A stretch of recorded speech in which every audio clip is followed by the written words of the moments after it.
Oke, bismillahirrahmanirrahim. Assalamualaikum warahmatullahi wabarakatuh. Selamat datang di Agraris Indonesia. Dan sekarang saya sedang berada di salah satu toko pertanian dan ini sudah malam. Dan kita bisa melihat di sini ada beberapa tumpukan pupuk yang subsidi ya. Pupuk subsidi di sini juga ada tumpukan pupuk subsidi. Di sini saya tidak membuat video yang spesial, tapi di sini saya hanya bergerak ingin memperlihatkan bahwa ada beberapa banyak hal fenomena mengenai masalah pupuk subsidi. Makanya sepintas saya ingin memperlihatkan bahwa di beberapa daerah ya, khususnya di tempat yang ini. Di sini tempatnya di mana ya? Di wilayah Jawa Barat ada beberapa wilayah yang memiliki kuota pupuk yang berbeda, khususnya pupuk bersubsidi ya. Jadi maksud saya di sini inti di video ini adalah ingin menyampaikan bahwa kepemilikan atau kuota pupuk yang dimiliki oleh petani per tahun ini mungkin berbeda ya di setiap daerahnya. Ada yang memilikinya besar di ureanya atau misalkan poskanya besar dan berbanding terbalik dengan yang ada di wilayah masing-masing. Yang kebetulan untuk di wilayah sini memang kuota pupuk subsidi untuk urea sendiri di sini lebih kecil dibandingkan dengan Ponska ya. Ponska atau pupuk NPK. Karena di wilayah sini urea per hektarnya itu dihitung sekitar 150 kg ya per hektarnya. Sedangkan kebutuhan untuk pupuk NPK itu sekitar 350 kg per hektarnya. Jadi kuota ureanya lebih sedikit dibandingkan NPK-nya. Tapi yang lain nggak ada, cuman dua ini aja. Dua pupuk saja. Sedangkan SP, ZA, organik sudah tidak disubsidi lagi oleh pemerintah, khususnya wilayah sini. Dan mohon maaf apabila memang di sini agak berisik karena di pinggir jalan ya, jadi ramai gitu, jalan aktif. Dan bisa dilihat di sini, ya, ini harga eceran tertingginya, headnya itu sekitar urea 2.250 dan NPK Ponska 2.300 per kilogramnya. Dan setiap KPL ya, mungkin saya akan tutup di sini. Setiap KPL atau kios pupuk lengkap, kan, itu mewajibkan menjual produknya adalah sekitar segini, 2.250 atau 2.300. Ini saya tutup karena di sini kita tidak ada penjualan organik SP36 ataupun ZA. Jadi cuman dua produk ini saja yang kita lihat seperti yang ada di sini. Dengan kandungan yang sama, urea di 46% dan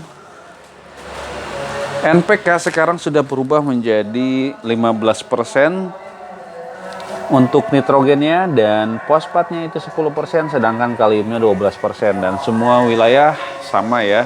Kandungannya yang terbaru adalah 15%, 10% dan 12%.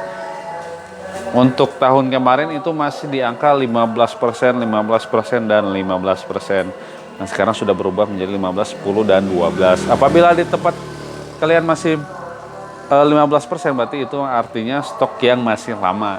Jadi tidak usah khawatir dengan kondisi seperti itu. Kenapa berubah demikian? Sebenarnya yang lebih paham dan lebih proper untuk menjelaskan hal itu adalah bagian dari tim pemerintah lah ya, apa sebutnya ya, dari saya nggak tahu ya namanya, pokoknya dari pemerintah lah yang harus menjelaskan hal ini. Di sini ada beberapa permasalahan yang memang dirasa kurang menyenangkan ya untuk para petani, yakni kondisi dosis ya, yakni dosis yang saat ini diberikan kepada petani itu tidak sesuai dengan apa yang sedang ditanam oleh petani. Artinya begini, petani daftar untuk mendapatkan pupuk subsidi kan harus ke kelompok tani dan dia harus menyerahkan bukti kepemilikan lahannya, penggarapannya berapa hektar atau berapa luasnya berapa, dan tanamannya tanaman apa. Yang banyak didaftarkannya itu adalah tanaman pangan dan tanaman hortikultura. Tanaman pangan atau tanaman hortikultura lah gitu kan. Jadi kayak padi ataukah tanaman sayuran yang lainnya gitu. Jadi kalau misalkan tanaman sayuran itu dosisnya berbeda dengan tanaman pangan gitu. Jadi kebanyakan itulah yang bikin bingung para petani. Misalkan di sini ada satu kecamatan, tidak semua petani itu menanam padi atau menanam jagung misalkan. Tidak semua menanam padi lah ya. Tapi mereka juga sekali tanam padi, berikutnya dia berkebun, tanaman sayuran dan lain sebagainya. Jadi tidak tok sayuran tiap tahun dan tidak tok padi tiap tahun begitu. Nah, sedangkan dari pihak pemerintah, dia memberikan dosis rekomendasi itu sesuai dengan jenis tanaman yang dia tanam. Nah, makanya kalau nggak salah ya, menurut informasi oleh para petani, PPL, bahwa dosis 150 kilo per hektar itu adalah dosis untuk tanaman pangan seperti padi. Sedangkan ketika diaplikasikan untuk tanaman hortikultura itu tidak sesuai kebutuhannya gitu. Nah, disitulah agak sedikit polemik antara petani dengan produk yang dia dapatkan gitu. Sebelum lanjut videonya, saya ucapkan terima kasih sebanyak-banyaknya bagi yang sudah subscribe channel ini. Juga saya doakan semoga segala rezeki, usaha, dan usia selalu berkah dan barokah. Oke, lanjut.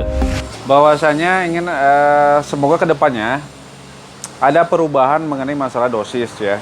Dosis yang dibutuhkan oleh petani. Tapi memang pemerintah pun akan pusing ya dengan pemilihan seperti itu. Karena kalau misalkan dibedakan atau misalkan secara terperinci gitu kan kebutuhannya seberapa, mereka akan pusing juga untuk mengaturnya. Jadi ya udahlah, disamakan saja tanaman pangan, hortikultura katanya gitu. Memang yang kasihan adalah PPL-nya sebenarnya yang di lapangan. Kalau yang pemerintah yang di atas masih ya udah by data aja. Yang kasihan itu adalah para PPL yang ada di lapangan. Nah, ini adalah polemik masalah pupuk subsidi. Sebenarnya itu bukan permasalahan ya, tapi memang sesuatu yang harus dipecahkan bersama gitu. Antara petani juga harus paham bahwa memang untuk mendapatkan yang seperti ini, yang subsidi memang tidak akan mudah kan. Apalagi Bapak Presiden kita sudah menyatakan bahwa petani seperti manja gitu ya. Tapi kayaknya enggak sih, enggak manja. Memang harusnya pemerintah juga bantulah keadaan petani, kasihan loh. Sekarang pupuk pada mahal nih ya. Saya bilang ya, ini memang pupuk subsidi. Harganya headnya aja sudah 2.250. Sedangkan per karungnya itu sekitar 112.500. Mungkin kalau misalkan di lapangan banyak pengecer yang menjualnya itu lebih dari harga head. Misalkan 115.000 atau 117.000, bahkan ada yang 120.000. Mungkin itu dilarang ya dan tidak diperbolehkan oleh pemerintah. Tapi saya pikir pemerintah juga harus mewajarkan hal itu. Karena apa? Karena kios pun atau KPL pun mereka tidak dengan untung yang saya bilang bukan untung lah ya. Memang ada lebih ya dalam satu karung ini untuk kios gitu. Tapi dalam per kilonya itu bisa dikatakan ya disebut lumayan, enggak juga gitu. Ya disyukurilah memang ada, tapi ya udahlah, selesai aja sama yang tukang akut karungan ini gitu kan. Terus nah masalah harga gitu kan. Biarlah harga di lapangan saya pikir untuk pemerintah biarlah ada biaya administrasi yang dikeluarkan oleh kios terhadap petani gitu kan, agar istilahnya ini kan contoh lah ya, ini tempat sewa gitu, ini tempat tuh sewa bukan tempat pribadi. Apalagi kalau misalkan dalam bidang usaha kan meskipun tempat pribadi tapi itu harus dihitung sewa gitu. Jadi ada biaya sewa untuk penyempatan tempat, dan itu memang tidak cukup dari total keuntungan yang diberikan oleh pemerintah sesuai harga yang diberikan. Karena untungnya itu memang tidak besar. Cukup untuk menutupi biaya kebutuhan kayak tenaga kerja yang angkut ini ya, sama biaya ini doang. Dan saya nggak tahu yang lain ya kayak gimana. Yang jelas saya pikir saya baru pertama kali ini jualan yang kayak gini gitu kan. Dan ternyata memang agak ribet dan jelimet, apalagi mengenai masalah administrasinya. Dan harus tepat, harus sesuai gitu kan. Dan kalau misalkan sebenarnya kalau kita jual harga head ya seperti itu kan. Tapi kalau tidak jual harga head, misalkan kita jualnya di harga lebih dari head gitu kan, kita akan diperkarakan gitu. Itu yang bikin kita dilemanya itu. Padahal untungnya tidak seberapa, pengurusannya ribet, salah sedikit kita diperkarakan gitu. Jadi masih banyak dilema mengenai masalah pupuk subsidi. Tapi terima kasih kepada pemerintah masih memberikan pupuk subsidi ya, daripada pupuknya dicabut gitu. Kasihan para petani. Udah ini mahal, 112.500 headnya. Yang ini Ponska headnya 115.000 per karungnya ya. Dan kalau misalkan kita beli per kilo, kan ada yang jatuhnya per kilo lah. Mau tidak mau kan kita harus recah kan. Jadinya per kilonya 2.250 sama 2.300, yang Ponska 2.300 gitu. Daripada kita ya kasihannya gitu. Petani kalau misalkan tidak dapat pupuk subsidi, dapat pupuk non subsidi kayak yang Pusri lah, atau misalkan dari Nitrea, dari Kujang, atau dari manapun, Nitroku maksudnya, itu harganya luar biasa mahal. Apalagi misalkan yang dari Merauke juga mahal gitu. Udah pada mahal lah. Kalau misalkan mereka sengaja beli produk non subsidi, dia akan kehabisan, para petani ini akan kehabisan biaya produksinya dibanding dengan hasil jualnya. Tidak sebanding gitu. Gimana mau mendapatkan kesejahteraan, sedangkan biaya produksinya aja mahal, harga jualnya murah. Dan itu memang dikeluhkan oleh seluruh petani yang ada di Indonesia. Nampaknya seperti itu. Nah, tapi terima kasih kepada pemerintah yang sudah membuat aturan bahwa untuk penebusan pupuk subsidi itu harus membawa kartu tani atau bawa fotokopi KTP. Nah, pembayaran tunai atau misalkan kartu taninya memang diisi uang, bisa non tunai gitu. Karena kalau misalkan tidak seperti ini, para perusahaan yang memang nakal, dia masih bisa membeli pupuk subsidi. Nah, itu kita nggak tahu ya, oknum yang bisa meloloskan mereka untuk mendapatkan kartu tani ataukah memang kayak gimana, kita nggak tahu. Masih ada aja para perusahaan yang mendapatkan pupuk subsidi, padahal seharusnya itu adalah petani. Mungkin nanti ada fotonya ya, saya akan perlihatkan. Kalau nggak salah saya screenshot ya, kalau memang ada ya ini.